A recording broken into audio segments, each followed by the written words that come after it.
High court para 90 શબ્દ ઝડપ start.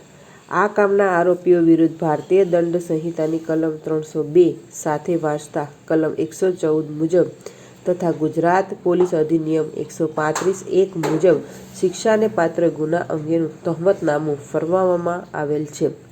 ફરિયાદ પક્ષના કેસની ટૂંકમાં હકીકત એવી છે કે આ કામના ફરિયાદી નારણભાઈ નાનચંદભાઈ પરમાર અમદાવાદ રહે દાણી લીમડા વિસ્તારમાં આવેલ ખોડિયાર નગર દબાણ ગોડાઉનની પાછળ આવેલ પિરાણા મ્યુનિસિપલ સ્ટાફ ક્વાર્ટર્સ ખાતે પોતાના પરિવાર સાથે રહે છે અને અમદાવાદ મ્યુનિસિપલ કોર્પોરેશનમાં સુએજ ફાર્મ રોડ ઉપર આવેલ પિરાણા પ્લાન્ટમાં પાણી છોડવાની નોકરી કરે છે.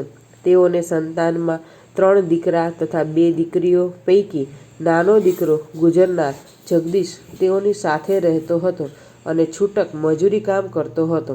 તારીખ 23/4/2021 રોજ સાંજના આશરે 6:30 વાગ્યાના સુમારે ફરિયાદી તથા તેની પત્ની મધુબેન બંને જણા તેઓના ઘર આગળ ખાટલો ઢાળીને બેસેલ હતા. તે દરમિયાન બિલાડીના બચ્ચા તેઓના ઘરની આજુબાજુ આવતા તેઓએ બિલાડીના બચ્ચાને તેઓના ઘર બાજુથી કાઢતા તેઓની પડોશમાં રહેતા આરોપી નંબર 1 મહેન્દ્રભાઈ ઉર્ફે મહેશ પરમાર નાએ તેના ઘરમાંથી બહાર નીકળીને ફરિયાદીને કહેલ કે તમે મારી સામે શું જુઓ છો?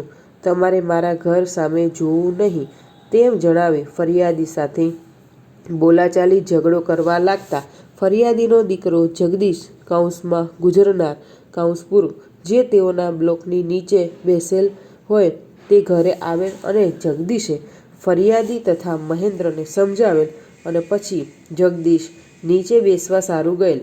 તે વખતે ફરિયાદી તથા તેની પત્ની ઘર આગળ બેસેલા હતા.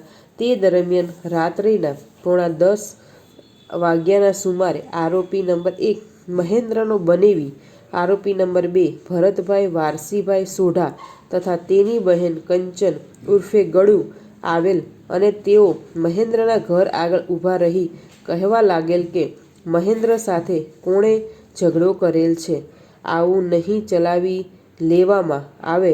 તેમ દરમિયાન આરોપી મહેન્દ્ર ઉર્ફે નરેશ તેના ઘરમાંથી બહાર નીકળીને ફરીથી ફરિયાદી સાથે ઝઘડો કરવા લાગેલા.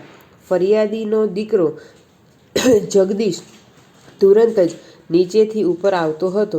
તે દરમિયાન તેઓનો દીકરો બી બ્લોકના મકાન નંબર 21 અને 22ની વચ્ચે ગેલેરીમાં આવતા આરોપી નંબર 2 ભરતભાઈએ ફરિયાદીના દીકરાને 2 હાથ પકડી લીધેલ અને આરોપી નંબર 1 મહેન્દ્ર ઉર્ફે મહેશ નાએ એકદમ ઉશ્કેરાઈ જઈ તેના ઘરમાં પડેલ ત્રિકમનો લાકડાનો હાથો લઈ આવી ફરિયાદીના દીકરાને માથામાં ભાગે મારવા જતા તે ખસી જતા તેને ડાબી ભ્રમરના ભાગે લમણાના ભાગે ત્રિકમનો લાકડાનો હાથો વાગતા લોહી નીકળવા લાગેલ અને તે જમીન પર પડી ગયેલ, જેથી ફરિયાદી તથા તેની પત્ની તરત દોડી આવી જાણ કરતા જોતા તેનો દીકરો મરણ પામેલ હતો અને માથામાંથી લોહી નીકળતું હતું.